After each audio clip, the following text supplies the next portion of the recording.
Handout 5.3, problem number 7.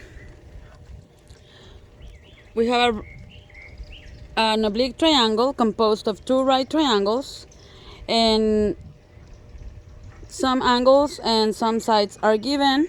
So we have 30 degrees and 28 units on this side, and then we have 45 degrees, and then we have a common side to both triangles, which is I'm going to label as X, and we're trying to find the measurement of this side, which is already labeled as X. Okay, so examining this picture, we figure that we don't have enough information to work straight on the triangle on the right. So we're gonna have to start from working on the triangle on the left, since we have an angle and a side given, and that's all we need to relate according to trigonometric functions and the acronym TOA. So we can choose this angle here is 60 degrees, or this angle here that is 30 from the interior angle triangle theorem. We deduct this is gonna be 100 minus 30 minus 90, which is 60. Okay, I'm gonna go ahead and choose this angle, this side, and this common side, and the only function that will relate those is going to be cosine. So cosine of, no mi amor, I need to do this, please, what do you want?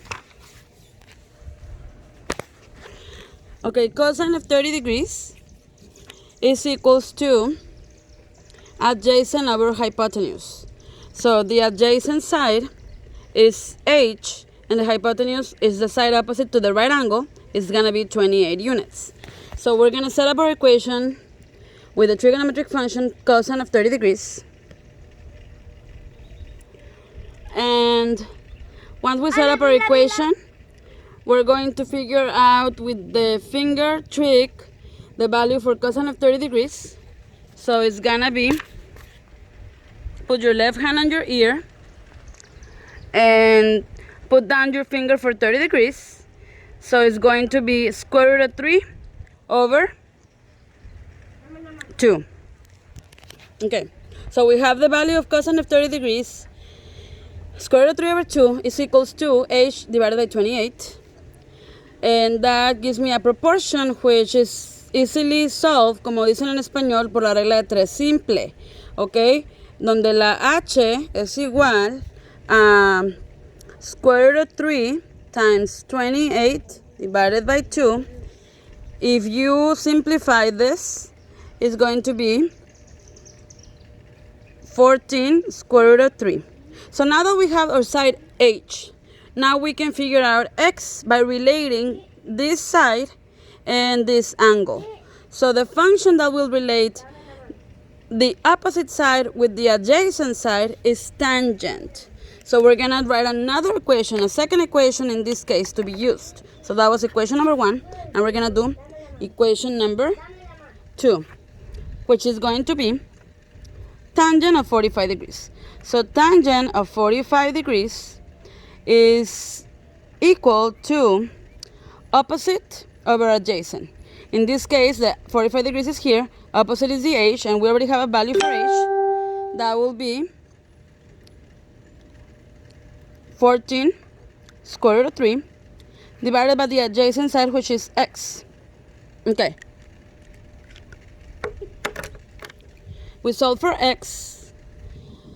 Well, first we need the tangent of 45 degrees. Tangent of 45 degrees is gonna be, with your finger trick, it's gonna be sine of 45 divided by sine of 45 degrees divided by cosine of 45 degrees. ¿Qué, mi amor?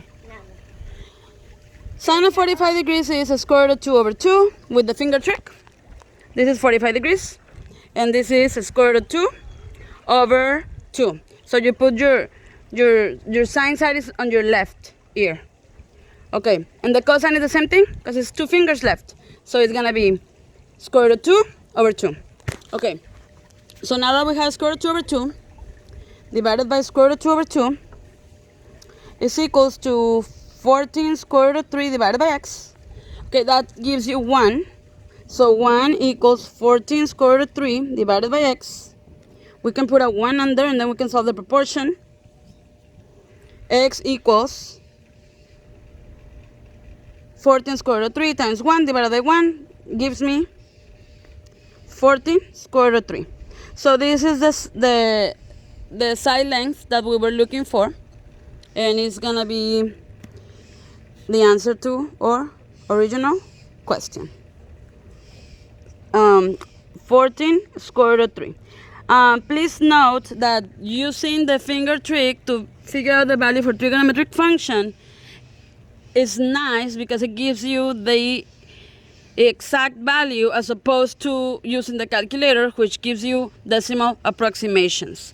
So that's why the finger trick video that I posted in the website is useful to watch first in order to memorize the values for the trigonometric function values of the special right triangles.